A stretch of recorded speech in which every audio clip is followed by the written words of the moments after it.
We're in the 25th chapter of Genesis, and this chapter takes us from the death of Abraham to the birth of Esau and Jacob.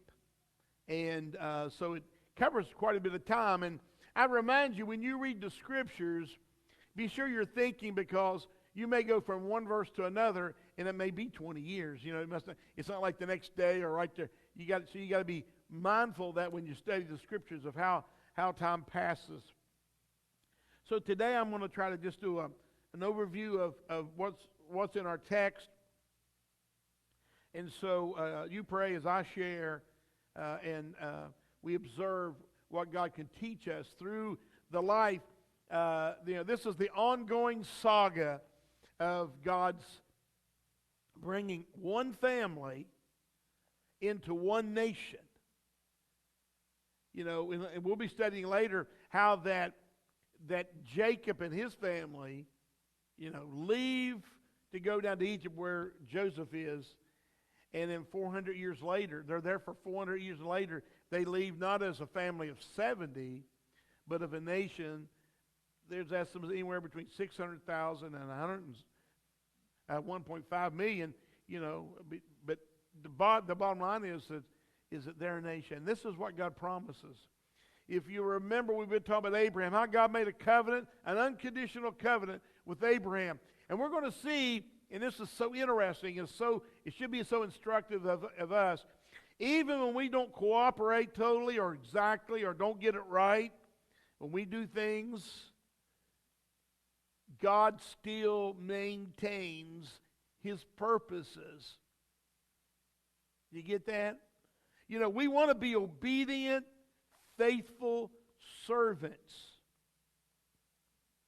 And Abraham is considered an obedient, faithful servant. Though he by far was not perfect, and we've already talked about things that he did, but this wasn't what really in God's order, but God still worked with him. And you know, that is God's grace, and I am so thankful. I don't know about you, but probably some of you have never made mistakes since you got saved, but you've never been like Christian in Bunyan's book, you know, Pilgrim's Progress. You never got off on a sidetrack. Well, we're going to see in this chapter there were some sidetracks here. But God is faithful. Let us remember that He fulfills His purposes. We want to be faithful. We want to be obedient. We want to pray. We want to be His holy people. But you know what? We're still here. We're still dealing with carnal nature. Now listen to me. I'm not making an excuse for us thinking we can just do what we want to do, live in sin. No, I'm not talking about that. But we do err. But God is faithful to do for us. And as my friend Carl Roundtree told us years ago, he said, boys, when you're blessed, remember it could be in spite of you, not because of you. And that means that with God's people, those who love Him, but they just don't get it right, God still moves His purposes. So I know I'm pounding a nail here, but I want to keep pounding it because I want us to understand. I want us to understand that we are His people, and we want to be His true people. But we can trust Him to, well, you know, as it talks about in the Old Testament, God straighten out our crooked places, you know. He will do that. So now let me get on here. I've kind of rode that horse for a while. Chapter 25, we're going to see here. It says, Abraham took a wife. Now, this is after Sarah had passed away. This is sometime later. And you remember, he's still over 100 years old. Man, he's quite a fella. Abraham took a wife, and her name was Keturah. And she bore him Zimrah, Jokshan, Medan, Midian, Ishbak, Shua, Jokshan, Shua, and then Jokshan begot Sheba and Dedan, and the sons of Dedan were Asherim, Letushim, and Luamim. Boy, there were some names. And the sons of Midian were Ephath, Epher, Hanak, Abida, and Eldah. All these were the children of Keturah. And let me just make one observation here: is you see the name Midian, one of Abraham's descendants through Keturah, his second wife. And later it refers to her maybe as a concubine, but here it says that she's his wife. He's not his first wife, his primary wife. This is his wife, and he has these children. But Midian's one of the children that are born. And Midian, if you remember when Moses went to the desert, where did he go? He went to the land of Midian. And his father-in-law was Jethro, and he was a Midianite. And I just like to point that out, that when you're reading the scripture, sometimes there's little surprises in there, that Moses found his wife Zipporah in Midian, the daughter of Jethro, who was a Midianite, who was a descendant of Abraham through his wife Keturah. And if you read Genesis, you're going to see that almost anywhere you go in the Middle East, you're going to find the descendants of Abraham. Some good, some bad. Some pleasing God, some opposing God. But being the descendants of Abraham. So it says, verse 5, and Abraham gave all that he had to Isaac. Mark that down. He gave all that he had to Isaac. What he's saying there is Isaac was the inheritor. He's the one who inherited all of Abraham's possessions. Not only his possessions, but he inherited his anointing or his calling or the covenant promise that God made to raise up through Abraham's seed a great nation. Okay? So we need to know that. Isaac is the primary one through which God's going to bring his promise to pass. But that doesn't mean Abraham forgot the rest of his family, because in verse 6 it says, but Abraham gave gifts to the sons of the concubines which Abraham had. Now, we're not sure all that means. It could be, again, as I said earlier, Keturah here could have been combined there. But he gave Hagar's descendants of Hagar and Keturah, he gave them gifts. He gave them gifts, and then what did he do? And while he was still living, he sent them to the east, away from Isaac his son, to the country of the east. So we're seeing Abraham knowing the promise that Isaac was the promised child, and he had all of these descendants, all of these children. He gifted them and he sent them to the east. He wanted to send them away so they would not be a hindrance to, nor an opposition to, what God wanted to do through the covenant promise. Now, what do we know when we come all the way to today?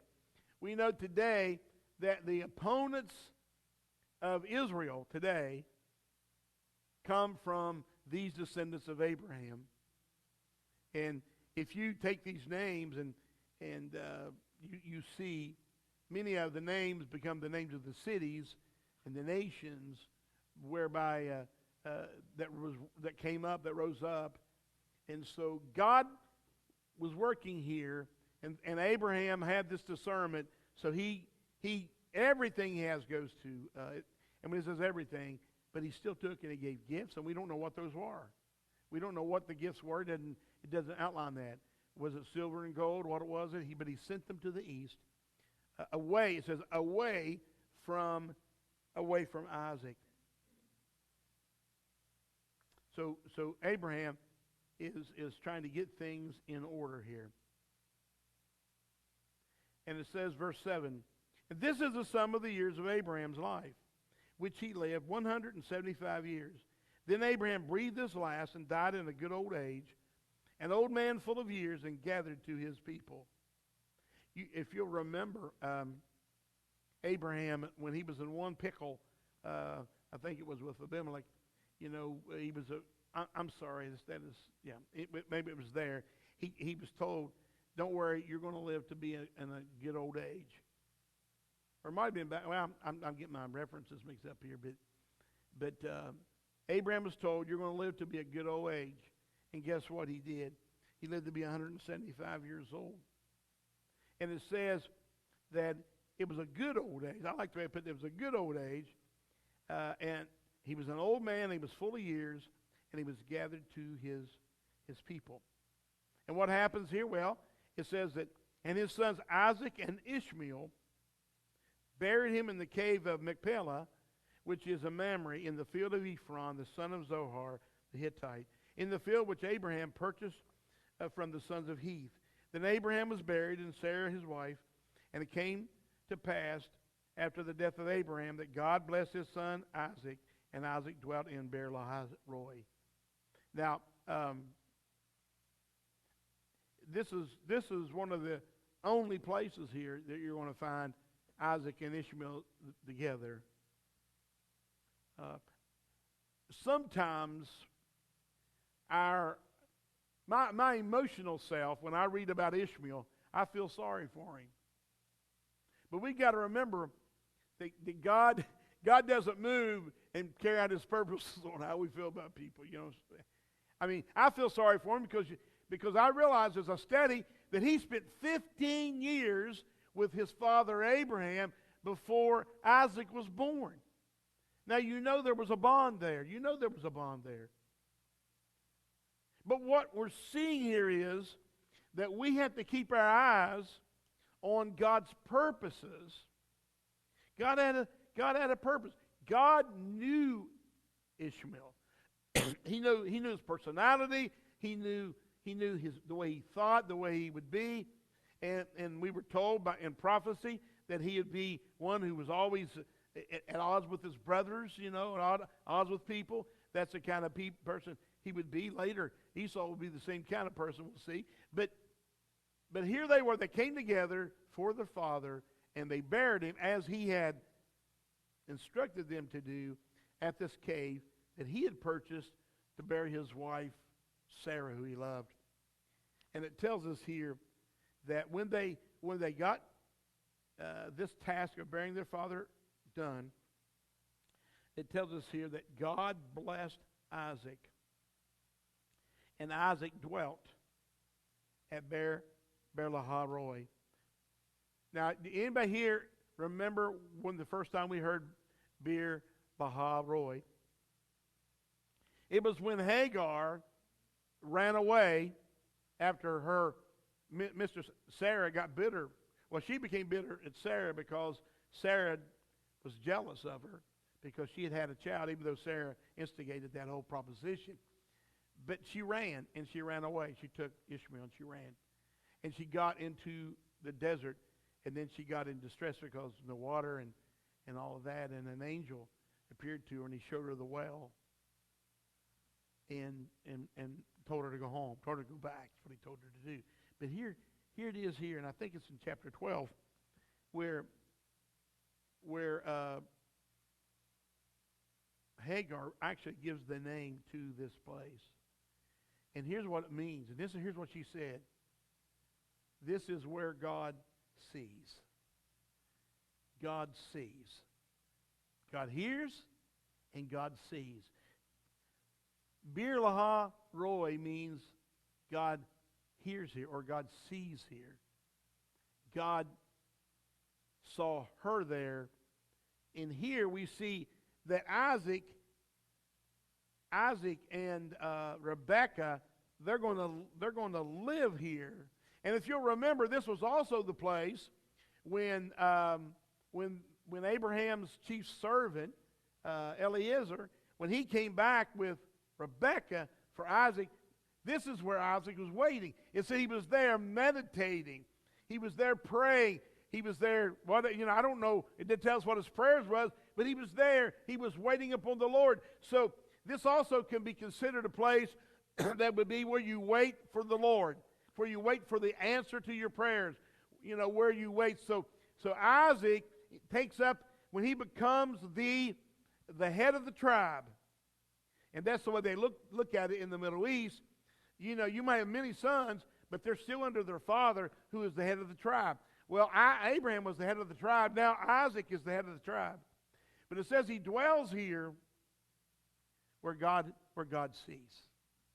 This is where God sees. Now we know that God sees us everywhere and can see us everywhere. But there's something very significant about the fact that he stayed there. Now you're going to see as you read these next 5 or 6 chapters that Isaac, he never left. He was a homeboy. He stayed at home. He never, Abraham he was in Ur, he was in Haran, he went on down to Egypt. He was and they were considered travelers or Bedouins, if you will. But he traveled. Isaac never got very far from his birthplace. And if you remember, when Eliezer went to get a wife for him, Abraham instructed him, don't take the boy out of here. I want him to stay right here. I think it's wonderful that we get this picture that God preserved. Abraham knew what God wanted, and through the leadership that Abraham had from the Lord, he kept his son right there. And his son, once he becomes the chief of the tribe, he positions himself, he parks himself, he lives right there at Beer Lahore, where God sees and where Isaac would wait for what God had for him. Now, verse 12, it tells us here, it says, now this is the genealogy of Ishmael, Abraham's son, whom Hagar the Egyptian, Sarah's maidservant, bore to Abraham. And these were the names of the sons of Ishmael, by their names according to their generations.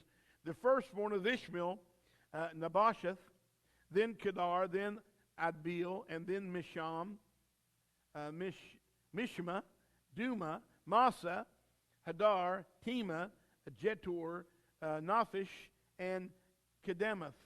These were the sons of Ishmael, and these were their names by their towns. And this is what saying, when his sons, when they went out, they took their names, and the names were for the names of the towns. And it says, and their settlements, and 12 princes according to their nations. Ishmael had 12 sons.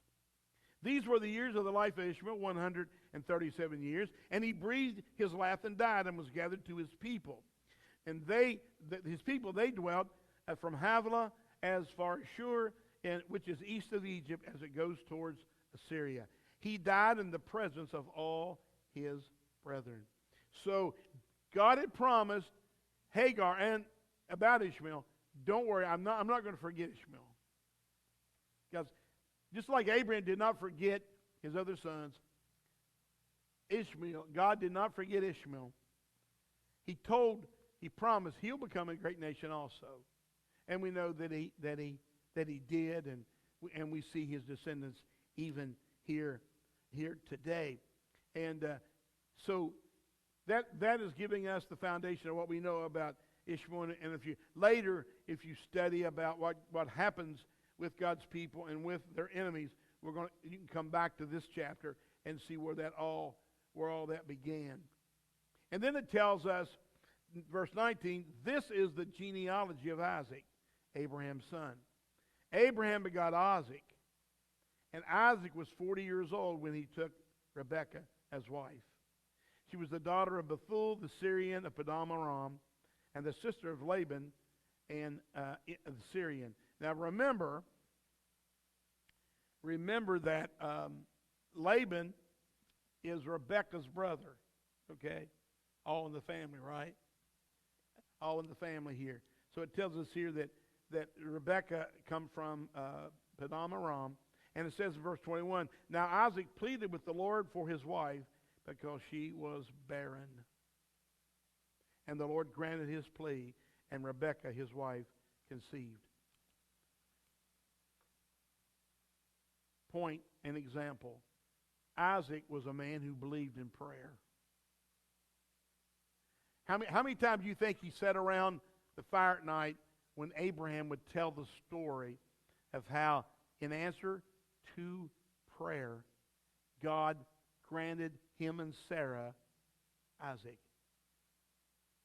You know, it's really good to know about your heritage. One of the things we miss today, and one of the great things I think about families eating together, and I know it's difficult in our day, but one of the advantages and the blessings of eating together, one sociologist put it this way: it's at the dinner table where children learn who they are, who their family is, who the parents are, the stories of the relatives, and it gives them a sense of belonging. Well, Isaac, no doubt, sitting around the fire as a child and growing up listening to the stories. Now, I'm telling you, they were no different than we are. We love to tell stories. You know, I know I loved when I get to be with Dad to have him tell me stories about when he was young, about my grandparents, about my great-grandparents. You know, I like to hear about my great-grandfather Frame, who was from Ireland, and you know, and how they made that journey over, and how we I like to chase all that stuff, but to hear about what they've done, and hear you hear about the activity, hear about my dad's brothers in World War II, just hearing the stories and some of the wonderful things. It was a horrible situation, but how God helped in so many different ways. You hear that, and so it gives you a foundation. It gives you a sense of who you are. Well, Isaac had a sense of who he was because he had heard those stories. He also had experienced when his father took him to Mount Moriah to sacrifice him. Cameron just shared about it just weeks ago, how that when he went to he went a willing sacrifice. I don't understand that. There's nowhere in that text that says that he fought his father. But he saw how God took care of him and his father, how God intervened and made the way for the proper sacrifice to be made and for him to be delivered. Well, now here he is. He's the head of the clan. He has a wife, just like his father did, who is barren. And it tells us here that he pleaded with the Lord. He prayed, he pleaded with the Lord for his wife, and God answered prayer. So we see now Isaac is a man like his father, a man of prayer, and not only that, a man of faith, because when you pray, it's because you believe that God will hear and answer your prayer. So Isaac was a man of faith and a man of prayer. I'll say again, Abraham and Isaac, they weren't perfect. We see that Abraham made one. He twice he lied about who his wife was, and twice it caused him trouble, and twice God got him out of it. And we're going to find out Isaac does the same thing. So they're not perfect. But yet at the heart of who they are, they're seeking God. They may be chastised, but they continue on. You know that God chastises us because he loves us, like a father loves a son. In Psalm 141, David said, "Let the righteous smite me, and I'll take it like a blessing." That's what he said. Psalm 141. Let them, let me get a licking, whatever, because I know it's because I'm loved. And let it be a blessing to me because it helps me to be what God wants me to be. So Abraham, the man of faith, in the New Testament, he's considered the example of faith, right? Chapter 11 of Hebrews tells us all about that. And so he prays, Isaac prays, God answers his prayer.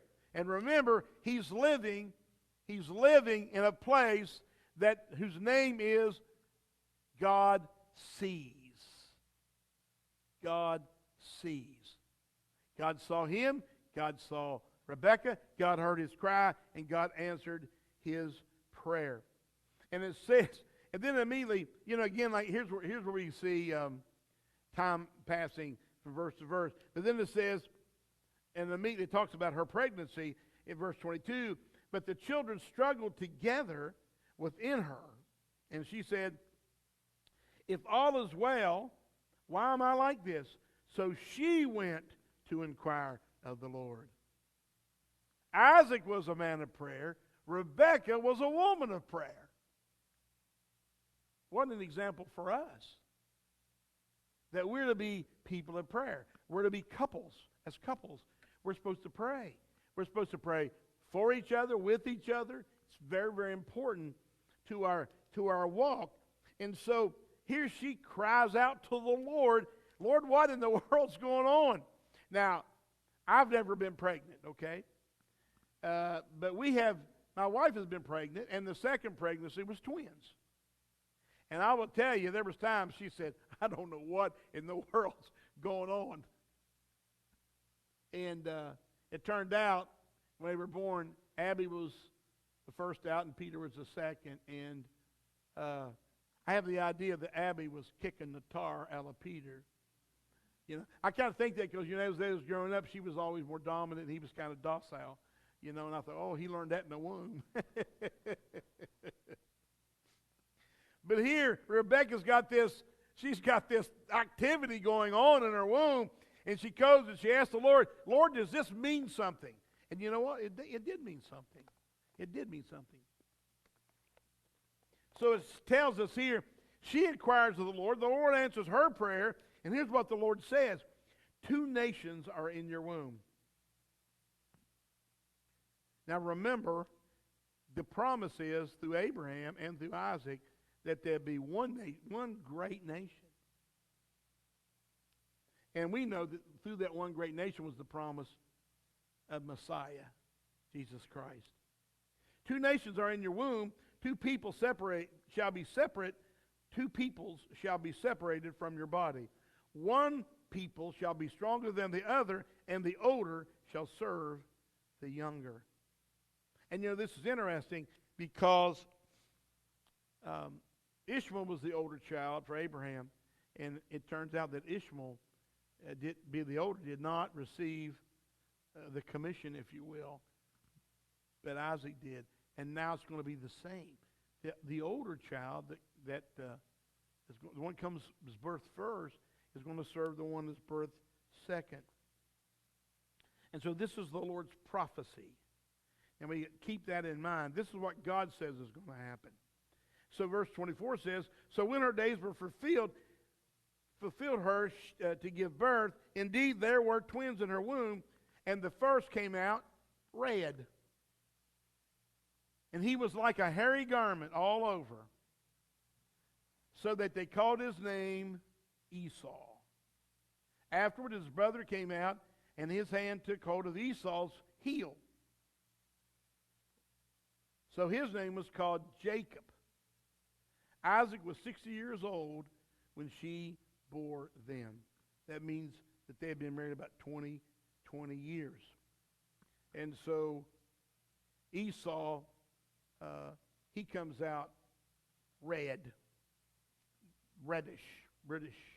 hairy. And then his brother's born. It doesn't tell us what he looked like.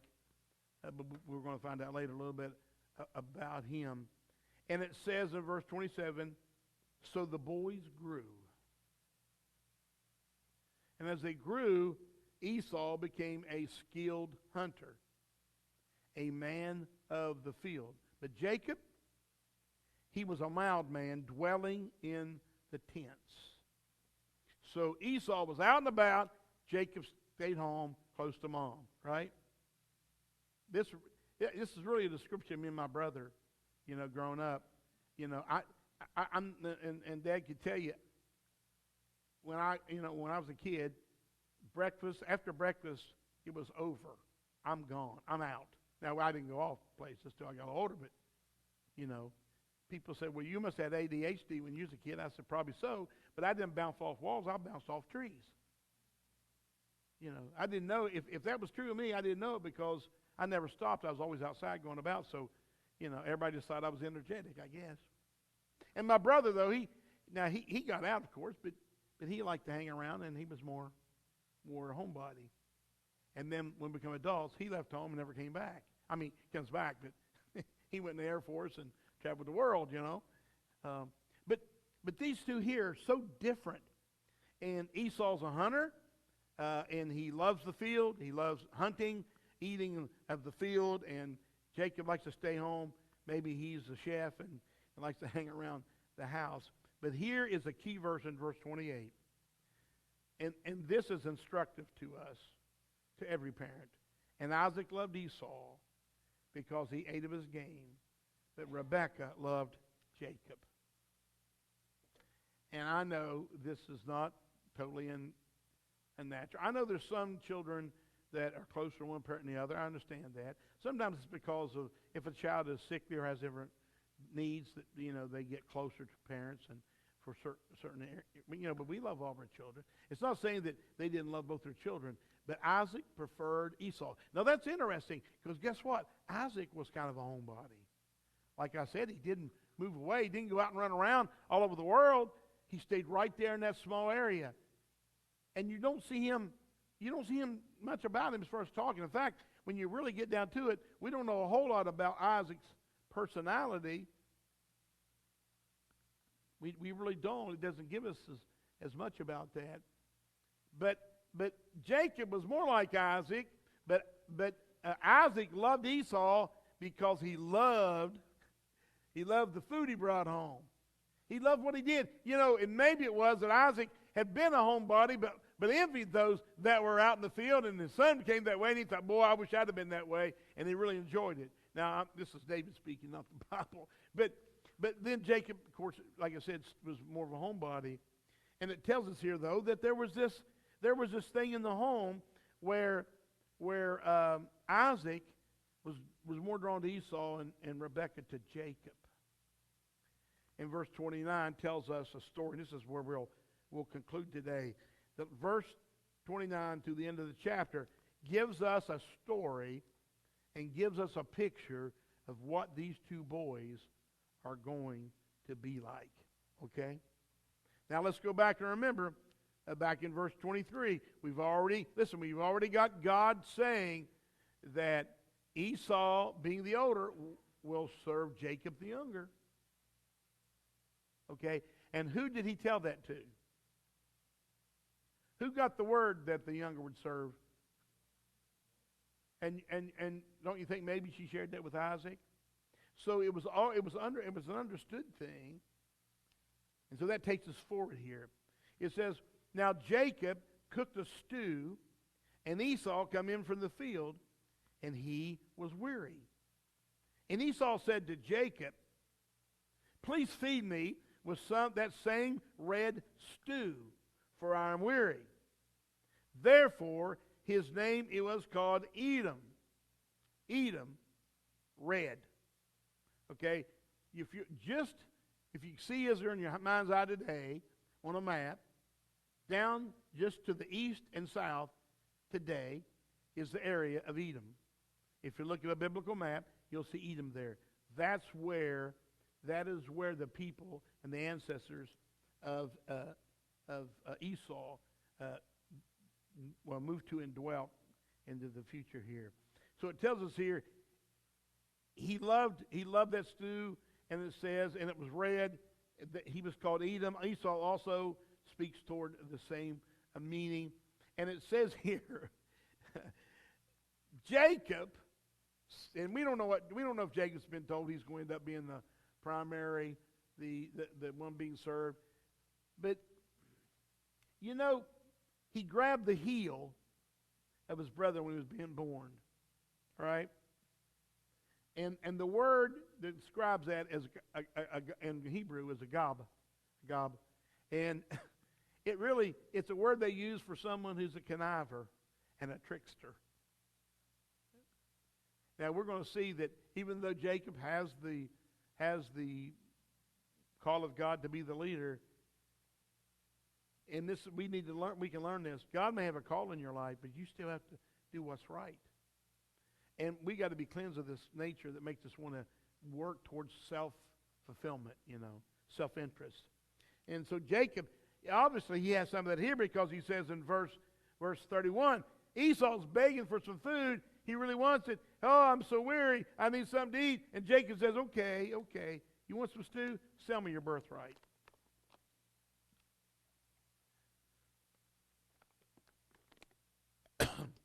What do you call that? I call that taking advantage, don't you? Taking advantage. Now, I'm a big cowboy fan. I'm not talking about the Dallas Cowboys. I'm a big fan of cowboys, the stories and all that. And every cowboy story, there's a bad guy. And most of them, you find that where the bad guy gets some influence and power over the good guy, and it causes pain and suffering and sorrow, because they always try to take advantage, get somebody in a bind. Well, Jacob's got Esau in a bind here. Esau really wants this stew. It's a picture that Esau is a man of the flesh. He wants to satisfy his physical needs. That means more than anything to him is to get his physical needs met. And so Jacob, being the conniver that he is, he said to him, listen, sure. All you got to do is sell me your birthright. And Esau says in verse 32, look, I'm about to die. So what is this birthright to me? And what he was really saying, we're all going to die. I'm not going to, I'll be dying. What good is that birthright to me? It means that he doesn't understand what a birthright is. He doesn't understand. In many of the tribes and the families, the chief or the leader of the tribe had a signet ring. And that gave him the authority.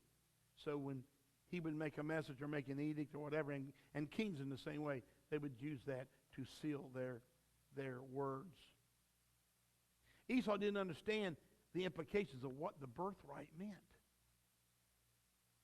Now, I'm not saying that God, we're not saying that God caused Esau to go this way and Jacob. God knew it. He knew that was what's going to happen. And so he foretold it. But we're seeing it played here. Esau was a man of the flesh. He was a man of the field. He was simply about satisfying himself with what he wanted. And so his birthright meant nothing to him.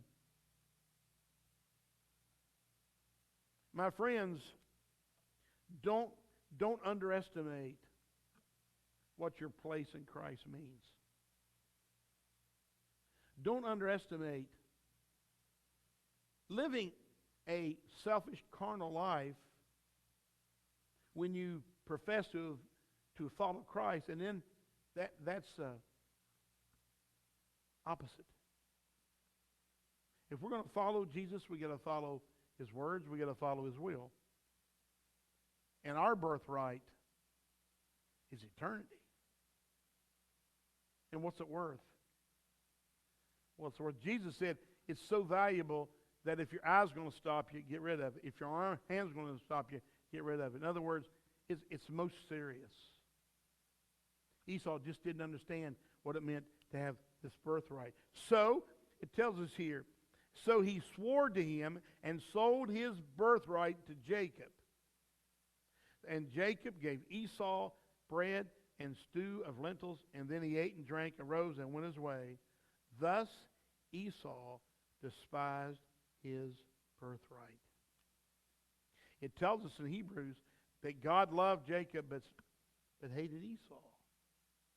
And I'm not sure the whole implication of what that means, but it was displeasing. Esau's life, the way he conducted himself, was displeasing to God. And God foreknew that it would be Jacob who would be the one who would carry on the promise into the future. And that brings us to the end of where we are in this chapter today. But let's review a little bit about what we can see, what we can glean from this. First of all, we see that Abraham passed on. He passed on, as we know, his birthright, his legacy, the covenant promise, not only his wealth, but the covenant promise to Isaac. We know that Isaac is married to Rebekah, and when his father died, he chose to live in the place where God sees. And then he exercised his faith in praying for his wife to have a child, and she conceived. And then when the children that she was carrying were showing some kind of turmoil, she goes before the Lord and inquires, Lord, does this mean something? And the Lord said, yeah, it means something. It means that the younger is going to be served by the older. So we have Isaac, a man who wants to be where God sees. Isaac, a man who believes in prayer, has faith in God. We have Rebekah, a woman who has faith and believes God, and that you hear from God. And then we have this prophecy about the boys in the womb, and then we see how, as it begins to come into fruition. And let me reiterate something, and that is that so many times we see the Scriptures and our emotions or our feelings, and we think, boy, I wonder why God did that. But we have to understand some things about God's sovereignty. God has His will and He has His purposes. And He will see that His purposes are fulfilled. He will see that. He will make the changes necessary to keep moving forward. And what we see here is that this is just the beginning. Now, Jacob, just like Isaac and his father Isaac and his grandpa Abraham, he's going to make some real blunders. And the idea that Isaac had more love for Esau than Jacob, and the fact that Rebekah had more love for Jacob than Esau would cause problems. And we're going to see that sometimes we may know what God wants, and then we try to get it done ourselves. You know what? If God's called your child, let God bring them to that place. How many lives have been ruined because a parent tried to manipulate and make things happen? What happens then? Well, timing can get out of whack, right? There's things. Just take for instance in the natural world. A child may inherit a lot of money, but the time he inherits it's real important, whether he's ready or not. I love the stories about businesses who went from father to son, and some fathers would just take an inexperienced son just because he was a son and try to put him in charge of a situation. Not so good outcome. And then you got a father who lets that son work his way through to learn all the ins and outs, to rub shoulders with the regular workers and work his way up and prove himself. And then when he gets there, he's ready. Well, you know what? God has for all of us to bring us to His purposes in our life. He will take us through a process. He will knock off the rough edges to get us ready for His timing. His timing is always right.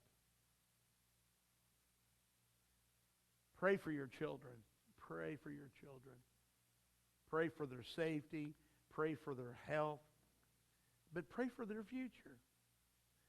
I don't know about you, but we prayed over our children's companions when they were just we would pray, oh God, And then when they get older, they got to make their own decisions. But we prayed. And we were desiring what God wanted.